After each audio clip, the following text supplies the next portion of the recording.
Hello दोस्तों, आज हम पढ़ेंगे घटना चक्र पॉलिटी भारतीय राज्य व्यवस्था एवं शासन न्यू एडिशन 2026।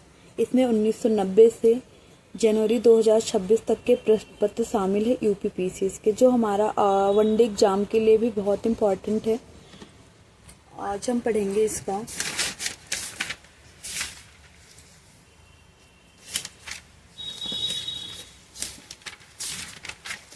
हमारा ये चैप्टर हो गया था भारत का संवैधानिक विकास, कंपनी शासन है तो भारत अधिनियम, और क्या कहते हैं ब्रिटिश ताज के शासन पारित अधिनियम।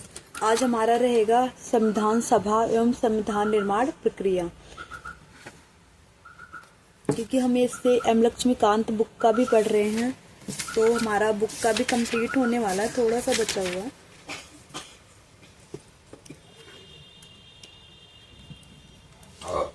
संविधान सभा एवं संविधान निर्माण प्रक्रिया, ये आज हम पढ़ेंगे। इसके पहले नोट्स देखेंगे हम क्या लिखा हुआ इसमें। वर्ष 1922 में महात्मा गांधी ने भारत के लोगों द्वारा स्वतंत्र रूप से चुने गए प्रतिनिधियों के माध्यम से व्यक्त इच्छाओं पर आधारित शासन व्यवस्था यानी कि स्वराज की बात एक वक्तव्य में कही थी। यानी कि महात्मा गांधी ने सबसे पहले 1922 में भारत के लोगों द्वारा स्वतंत्र रूप से चुने गए प्रतिनिधियों के माध्यम से व्यक्त इच्छाओं पर आधारित शासन व्यवस्था की बात एक वक्तव्य में कही थी। हालांकि इसमें संविधान सभा का प्रत्यक्ष और शब्दशः उल्लेख नहीं था।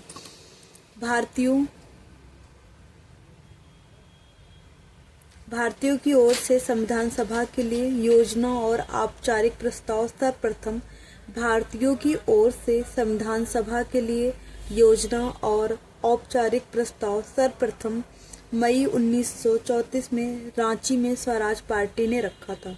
यानी इसका औपचारिक प्रस्ताव जो है मई 1934 में रांची में, यानी रांची हमारा झारखंड में पड़ता है, स्वराज पार्टी ने रखा था। वर्ष 1934 में ही भारत में संविधान सभा के गठन का विचार एम.एन. राय ने दिया। सर्वप्रथम 1934 में ही भारत में संविधान सभा के गठन का विचार एम.एन. राय ने दिया। भारतीय राष्ट्रीय कांग्रेस के स्तर पर भी पहली बार स्वराज पार्टी के बाद, यानी पहली बार स्वराज पार्टी ने रखा था, तो भारतीय राष्ट्रीय कांग्रेस के स्तर पर भी पहली बार स्वराज पार्टी के बाद पटना में मई 1934 में ही संविधान निर्माण के लिए आधिकारिक रूप से संविधान सभा की मांग की गई, जिसकी पुष्टि कांग्रेस के 1936 के फैजपुर अधिवेशन में की गई। यानी कि भारतीय राष्ट्रीय कांग्रेस के स्तर पर पहली बार स्वराज पार्टी के बाद पटना में मई 1934 में ही संविधान निर्माण के लिए आधिकारिक रूप से संविधान सभा की मांग की गई, जिसकी पुष्टि कांग्रेस के 1936 के फैजपुर अधिवेशन में की गई। पहली बार ब्रिटिश सरकार ने भारतीयों के अपना संविधान स्वयं बनाने के अधिकार को स्वीकृत 1940 के अगस्त प्रस्ताव के तहत दी थी, तथा फिर एक निर्वाचित संविधान सभा द्वारा भारत के संविधान का निर्माण करने का प्रस्ताव द्वितीय विश्व युद्ध के समाप्त होने के पश्चात सर्वप्रथम 1942 में क्रिप्स मिशन द्वारा किया गया था। यानी कि ब्रिटिश सरकार द्वारा पहली बार भारत में अपना संविधान स्वयं बनाने के अधिकार को 1940 में अगस्त प्रस्ताव द्वारा किया गया था। फिर एक निर्वाचित संविधान सभा द्वारा भारत के संविधान निर्माण करने का प्रस्ताव द्वितीय विश्व युद्ध के समाप्त होने के पश्चात 1942 में क्रिप्स मिशन द्वारा किया गया था। कैबिनेट मिशन योजना 1946 द्वारा भारतीय संविधान सभा का प्रातिनिधिक निर्वाचन के आधार पर गठन किया गया था। कैबिनेट मिशन की रिपोर्ट के अनुसार संविधान सभा निर्वाचित होनी थी और प्रांतों का प्रतिनिधित्व जनसंख्या के आधार पर होना था। यानी जो हमारा कैबिनेट मिशन था 1946 में आया था, इसकी रिपोर्ट के अनुसार संविधान सभा निर्वाचित होनी थी और प्रांतों का प्रतिनिधित्व जनसंख्या के आधार पर होना था। इसके तहत मोटे तौर पर प्रति 10 लाख व्यक्तियों पर एक प्रतिनिधि के निर्वाचन की व्यवस्था प्रस्तावित थी। यानी कि 10 लाख व्यक्तियों पर एक प्रतिनिधि के निर्वाचन की व्यवस्था प्रस्तावित थी। संविधान सभा के कुल सदस्य संख्या 389 निर्धारित थी। संविधान सभा के कुल सदस्य संख्या 389 निर्धारित थी। इनमें से 296 सीटें ब्रिटिश भारत को तथा 93 सीटें देसी रियासतों को आवंटित की जानी थी। ब्रिटिश को आवंटित 296 सीटों में से 292 सदस्यों का चुनाव 11 गवर्नर के प्रांतों से और 4 का चयन मुख्य आयुक्तों के प्रांतों से, यानी कि प्रत्येक में से एक से किया जाना था। देसी रियासतों के प्रतिनिधियों का चयन रियासतों के प्रमुख द्वारा किया जाना था। संविधान सभा के लिए चुनाव जुलाई-अगस्त 1946 में संपन्न हुए। 296 सीटें ब्रिटिश भारत को आवंटित में से कांग्रेस को 208, मुस्लिम लीग को 73 तथा छोटे समूह तथा स्वतंत्र सदस्यों को 15 सीटें मिली। यानी जो ब्रिटिश भारत को सीटें आवंटित की गई थी 296, उसमें से 208 कांग्रेस को, मुस्लिम लीग को 73, छोटे समूह व स्वतंत्र सदस्यों को 15 सीटें मिली। देसी रियासतों ने प्रारंभ में संविधान सभा में भाग नहीं लिया।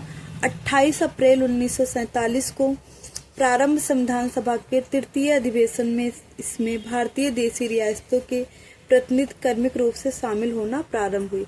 यानी देसी रियासत इसमें प्रारंभ में शामिल नहीं हुए थे। 28 अप्रैल 1947 को प्रारंभ संविधान सभा के तृतीय अधिवेशन में इसमें भारतीय देसी रियासतों के प्रतिनिधि क्रमिक रूप से शामिल होना प्रारंभ हुई। संविधान सभा मुख्यतः अप्रत्यक्ष निर्वाचन का परिणाम थी। प्रांतों की विधानसभाओं का उपयोग निर्वाचन मंडल के रूप में किया गया। यह निर्वाचन वयस्क मताधिकार पर आधारित नहीं था। 1935 के अधिनियम के अनुसार मताधिकार कर शिक्षा एवं संपत्ति के आधार पर सीमित था। यानी 1935 के अधिनियम के अनुसार मताधिकार कर शिक्षा एवं संपत्ति के आधार पर सीमित था। 20 नवंबर 1946 को वायसराय ने निर्वाचित प्रतिनिधियों को आमंत्रित किया। 20 नवंबर 1946 को वायसराय ने निर्वाचित प्रतिनिधियों को आमंत्रित किया। वे 9 दिसंबर 1946 को संविधान सभा की पहली बैठक में उपस्थित हो। 9 दिसंबर 1946 को सभा की पहली बैठक में कुल 207 सदस्य, जिसमें 10 महिलाएं थी, ने हिस्सा लिया। यानी कि संविधान सभा की जो पहली बैठक थी 9 दिसंबर 1946 को हुई। इस बैठक में कुल 207 सदस्य थे, जिसमें 10 सदस्य महिलाएं थीं।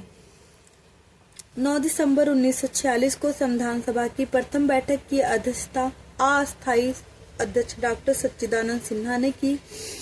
11 दिसंबर 1946 को संविधान सभा ने डॉक्टर राजेंद्र प्रसाद को निर्विरोध संविधान सभा के अस्थायी अध्यक्ष के रूप में निर्वाचित किया। 13 दिसंबर 1946 को जवाहरलाल नेहरू ने संविधान सभा में उद्देश्य प्रस्ताव प्रस्तुत किया, जो कि 22 जनवरी 1947 को संविधान सभा द्वारा पारित किया गया।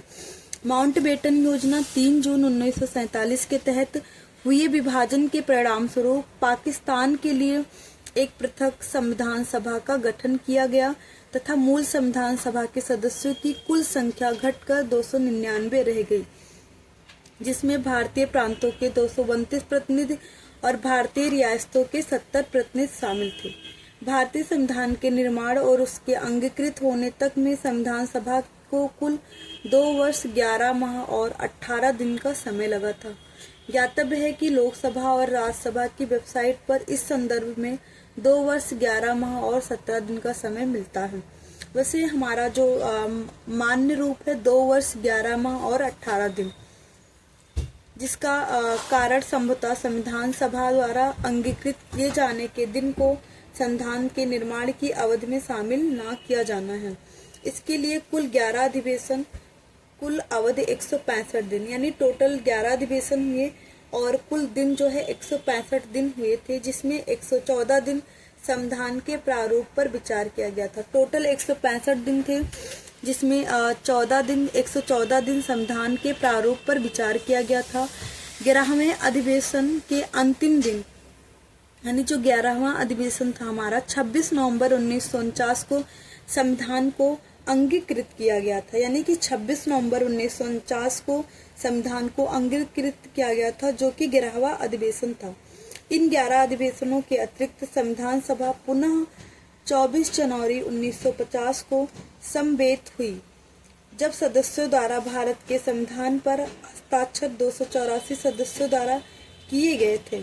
भारतीय संविधान के निर्माण के समय बेनेगल नरसिंह राव BN राव को संवैधानिक सलाहकार नियुक्त किया गया था।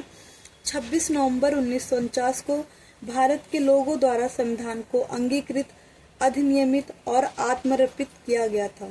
इसी दिन से नागरिकता, अंतःकालीन संसद, अस्थायी एवं संक्रमणकालीन उपबंध जैसे प्रावधान लागू हो गए।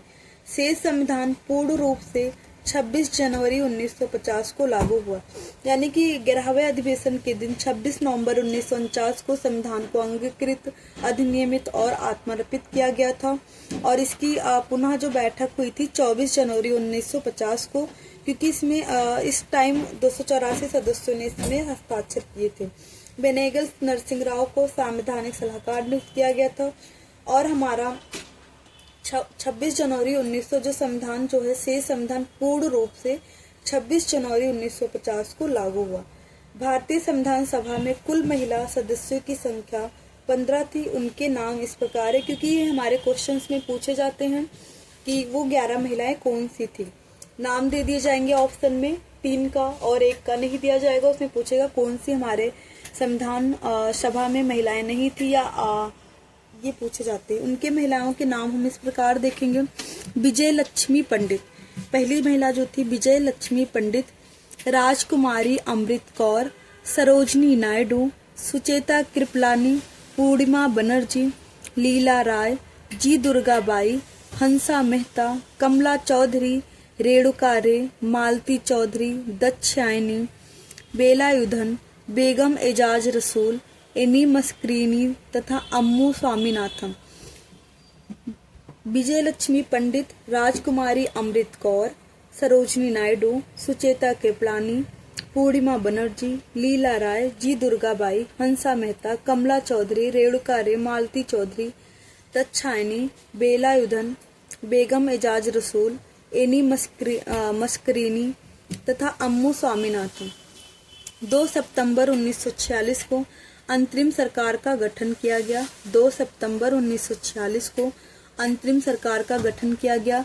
इसमें मुस्लिम लीग के सदस्य शामिल नहीं हुए, हालांकि उनके शामिल होने के लिए विकल्प खुला रखा गया था। अंततः 26 अक्टूबर 1946 को जब सरकार का पुनर्गठन किया गया, तब मुस्लिम लीग के 5 प्रतिनिधियों को कैबिनेट में शामिल किया गया। ग्रेनविले ऑस्टिन ने कहा था कि संविधान सभा कांग्रेस थी और कांग्रेस भारत। यानी कि 2 सितंबर 1946 को अंतरिम सरकार का गठन किया गया था। इसमें मुस्लिम लीग शामिल नहीं थे, उनके शामिल होने के लिए हम विकल्प छोड़ रखे थे। 26 अक्टूबर 1946 को जब सरकार का पुनर्गठन किया गया, तो इसके मुस्लिम लीग के 5 प्रतिनिधियों ने कैबिनेट में शामिल हुए। इसलिए ग्रेनविले ऑस्टिन ने कहा था कि संविधान सभा कांग्रेस थी और कांग्रेस भारत। अब हम इसके MCQ देखेंगे। भारत के लिए संविधान की रचना हेतु संविधान सभा का विचार निम्नलिखित में से सर्वप्रथम किसने प्रस्तुत किया था? भारत के लिए संविधान की रचना हेतु संविधान सभा का विचार निम्नलिखित में से सर्वप्रथम किसने प्रस्तुत किया था? स्वराज पार्टी ने 1934 में, कांग्रेस पार्टी ने 1936 में, मुस्लिम लीग ने 1942 में, सर्वदलीय सम्मेलन ने 1946 में। यानी कि सबसे पहले इसमें जो है भारतीयों की ओर से संविधान सभा के लिए योजना औपचारिक प्रस्ताव सर्वप्रथम 1934 में स्वराज पार्टी ने की थी। इसका हम एक्सप्लेनेशन पढ़ेंगे। मई 1934 में रांची में स्वराज पार्टी को आत्मनिर्णय के अधिकार की मांग की गई और एक प्रस्ताव पारित किया गया, जिसमें कहा गया कि वयस्क मताधिकार के आधार पर निर्वाचित भारतीय प्रतिनिधियों की एक संविधान सभा होगी जो संविधान का निर्माण करेगी। भारतीयों की ओर से संविधान सभा की मांग औपचारिक प्रस्ताव के रूप में करने का यह प्रथम अवसर था। स्वतंत्रता के पूर्व दिनों में प्रारंभ में किसने संविधान निर्मात्री सभा का विचार प्रस्तुत किया? MN राय ने। वर्ष 1922 में महात्मा गांधी ने भारत को लोगों द्वारा स्वतंत्र रूप से चुने गए प्रतिनिधियों के माध्यम से व्यक्त इच्छाओं पर आधारित शासन व्यवस्था की बात एक वक्तव्य में कही थी। हालांकि इसमें संविधान सभा का प्रत्यक्ष और शब्दशः उल्लेख नहीं था। भारतीयों की ओर से संविधान सभा के लिए योजना और प्रस्ताव सर्वप्रथम 1934 में रांची स्वराज पार्टी ने प्रस्तुत किया था। प्रश्नगत विकल्प में से वर्ष 1934 में ही भारत में संविधान निर्मात्री सभा का विचार एम.एन. राय ने दिया था।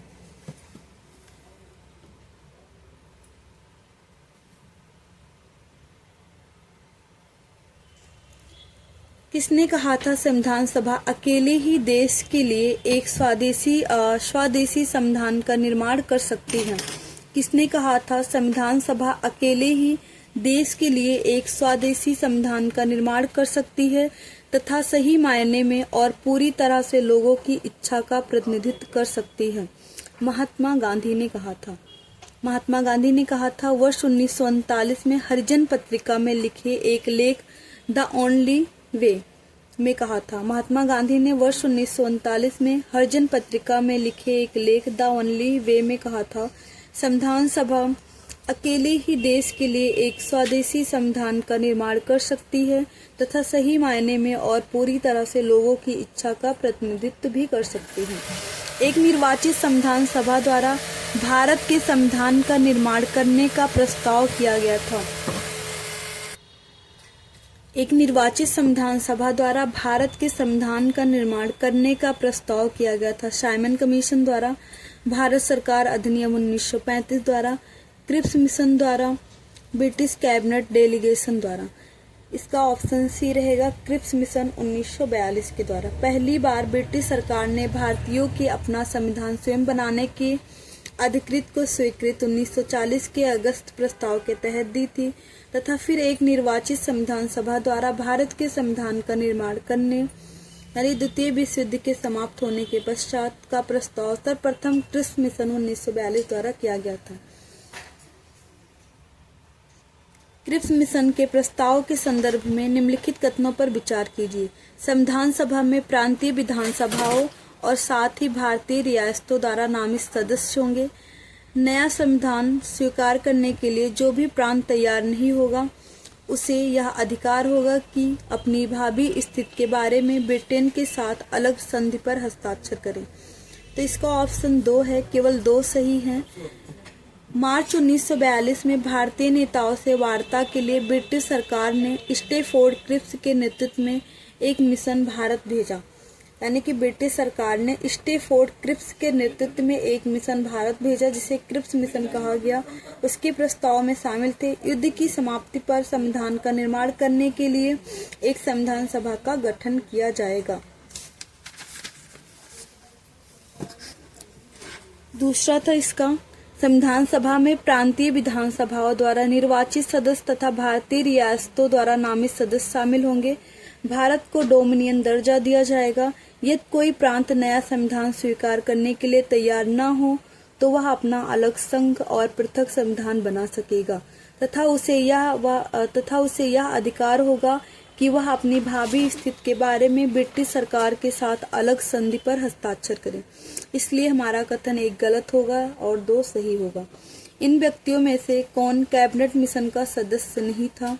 William Wood, Pethick Lawrence, Stafford Cripps, A B. Alexander. तो इसका ऑप्शन ए रहेगा विलियम वुड। पढ़ेंगे हम कैबिनेट मिशन मार्च 1946 में भारत पहुंचा।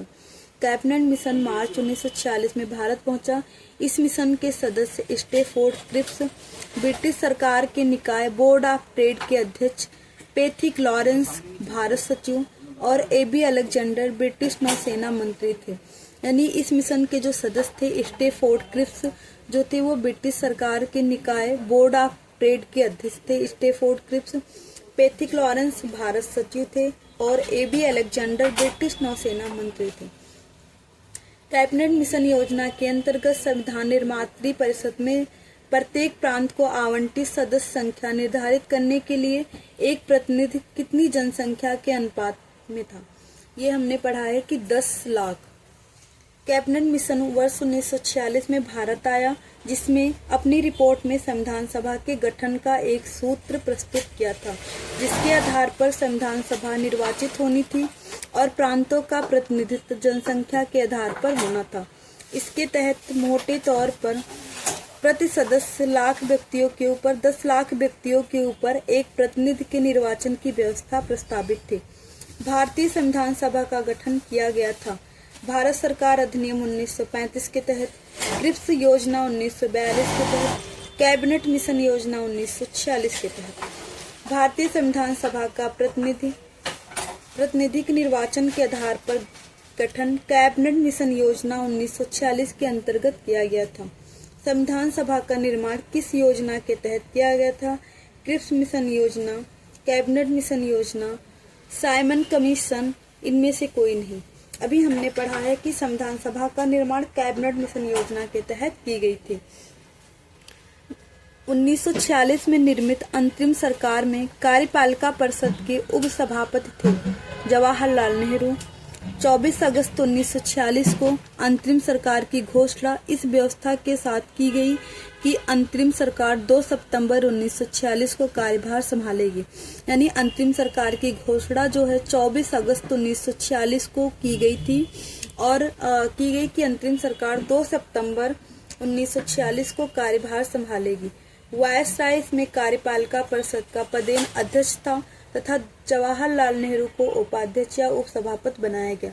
यानी कि जो है वायसराय में कार्यपालिका परिषद का पदेन अध्यक्ष था तथा जवाहरलाल नेहरू को उपाध्यक्ष या उपसभापति बनाया गया था अंतरिम सरकार में। निम्नलिखित में से कौन अगस्त 1946 में गठित प्रथम अंतरिम सरकार का सदस्य नहीं था?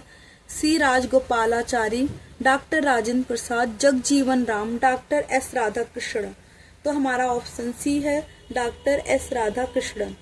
कैबिनेट मिशन योजना के आधार पर 24 अगस्त 1946 की घोषणा के तहत नवनिर्वाचित संविधान सभा से 2 सितंबर 1946 को भारत की अंतरिम सरकार का गठन किया गया था। इसमें सी राजगोपालाचारी शिक्षा मंत्री, डॉक्टर राजेंद्र प्रसाद खाद्य एवं कृषि मंत्री, श्री राजगोपालाचारी शिक्षा मंत्री, डॉक्टर राजेंद्र प्रसाद खाद्य एवं कृषि मंत्री, जगजीवन राम श्रम मंत्री थे, जबकि डॉक्टर एस राधाकृष्णन इस प्रथम अंतरिम सरकार के सदस्य नहीं थे। वर्ष 1946 में बनी अंतरिम सरकार में डॉक्टर राजेंद्र प्रसाद के पास कौन सा विभाग था? अभी हमने पढ़ा है डॉक्टर राजेंद्र प्रसाद के पास जो है खाद्य एवं कृषि मंत्रालय था। कैबिनेट मिशन योजना के आधार पर 24 अगस्त 1946 की घोषणा के तहत नवनिर्वाचित संविधान सभा के 2 सितंबर 1946 को भारत की अंतरिम सरकार का गठन किया गया था। इसमें डॉक्टर राजेंद्र प्रसाद के पास खाद्य एवं कृषि विभाग था। इस सरकार में गृह विभाग तथा सूचना एवं प्रसारण विभाग सदस्य सरदार वल्लभ भाई पटेल के पास था, जबकि प्रतिरक्षा विभाग सरदार बलदेव सिंह के था। यानी प्रतिरक्षा या सरदार बलदेव सिंह के पास था और गृह विभाग जो है सरदार वल्लभ भाई पटेल के पास था। खाद्य एवं कृषि डॉक्टर राजेंद्र प्रसाद के पास। प्रथम अंतरिम सरकार की घोषणा की गई थी 24 अगस्त 1946 को। अभी हमने इसको ऊपर पढ़ा है। कथन ए, बेबल योजना के अनुसार कार्यकारी परिषद में हिंदू और मुस्लिम सदस्यों की संख्या समान होनी थी। बेबल का विचार था कि ऐसी व्यवस्था से भारत का बंटवारा बच जाता है। तो इसका कथन सही है पर कारण गलत है। यानी बेबल योजना के अनुसार कार्यकारी परिषद में हिंदू और मुस्लिम सदस्यों की संख्या समान होनी थी, ये सही है। बेबल का विचार था कि ऐसी व्यवस्था से भारत का बंटवारा बच जाता है, ये गलत है। इसका स्पष्टीकरण हम पढ़ेंगे। अक्टूबर 1943 में लिनलिथगो के स्थान पर आर्कबाल्ड बेबल वायसराय तथा गवर्नर जनरल नियुक्त किए गए। वे भारतीय संवैधानिक गतिरोध को दूर करने के उद्देश्य से मई 1945 में लंदन गए। वहां उन्होंने भारतीय प्रशासन के संबंध में ब्रिटिश सरकार से विस्तार से बात की तथा कुछ प्रस्ताव रखे। जून 1945 में उन प्रस्तावों को बेबल योजना के नाम से सार्वजनिक किया गया।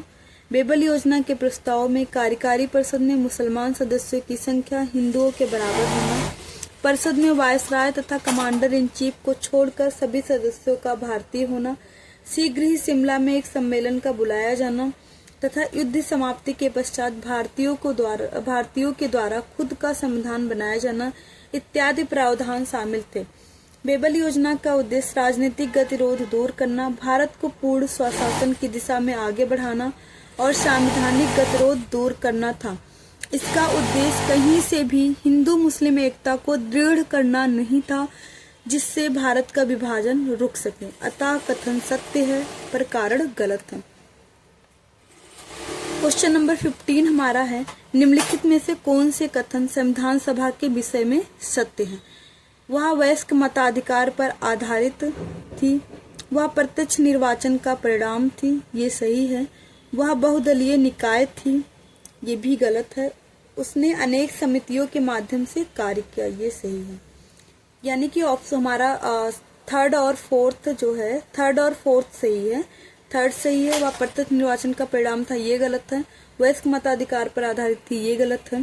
हमारा सही है, वह बहुदलीय निकाय थी, उसने अनेक समितियों के माध्यम से कार्य किया। संविधान सभा के गठन के लिए इसकी प्रांतीय सीटों हेतु राज्यों की विधानसभाओं का उपयोग निर्वाचन मंडल के रूप में किया गया। अतः संविधान सभा अप्रत्यक्ष निर्वाचन का परिणाम थी, यानी कि संविधान सभा अप्रत्यक्ष निर्वाचन का परिणाम थी। इसका निर्वाचन वयस्क मताधिकार पर आधारित नहीं था। संविधान सभा में अनेक दलों के लोग शामिल थे। इस सभा ने अपने कार्यों का संचालन करने के लिए अनेक समितियों का गठन किया था।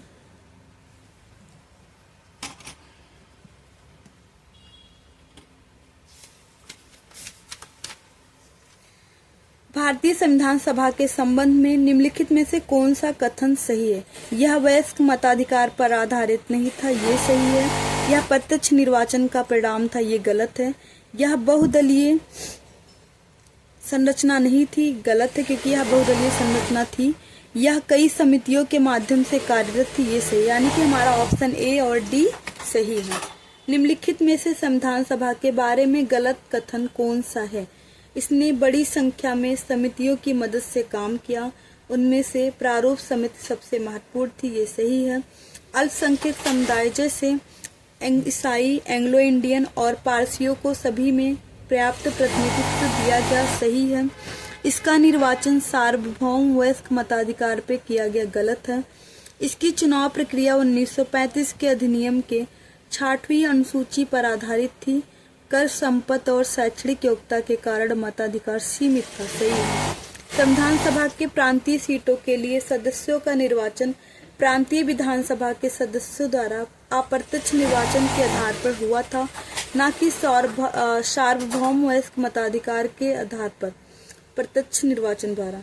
कर, संपत्ति और शैक्षणिक योग्यता के आधार पर मताधिकार प्रदान किया गया था, सभी को मताधिकार प्राप्त नहीं था। भारत के संविधान सभा का प्रारूप तैयार करने वाली संविधान सभा के सदस्यों को ब्रिटिश संसद द्वारा नामित किया गया, गवर्नर जनरल द्वारा नामित किया गया, विभिन्न प्रांतों के विधानसभाओं द्वारा चुना गया। तो ऑप्शन हमारा सी सही है, विभिन्न प्रांतों के विधानसभाओं द्वारा चुना गया।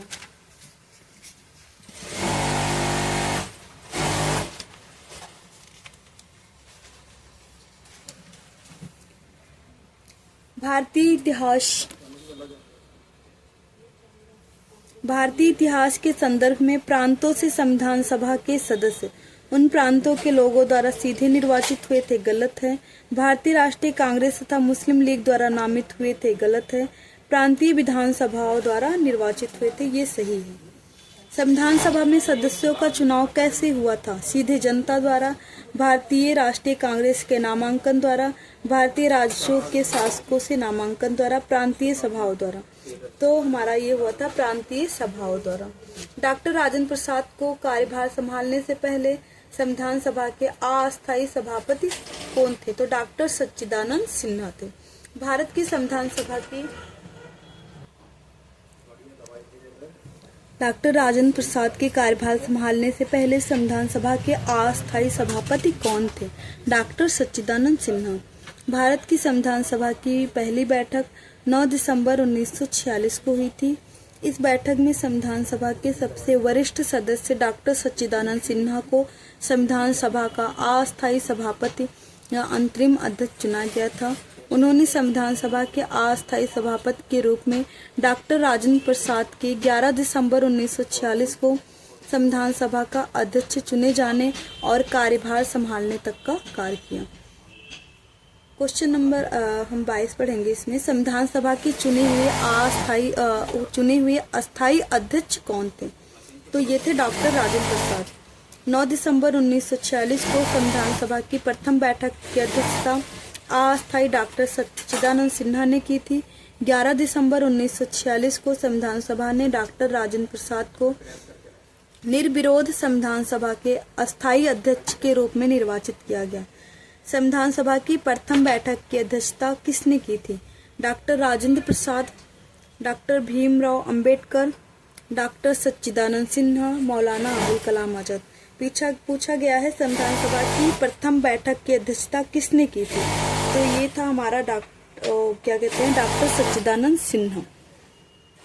क्वेश्चन नंबर हमारा 24 है, भारतीय संविधान सभा के उद्घाटन अधिवेशन की अध्यक्षता की गई थी डॉक्टर सच्चिदानंद सिन्हा द्वारा।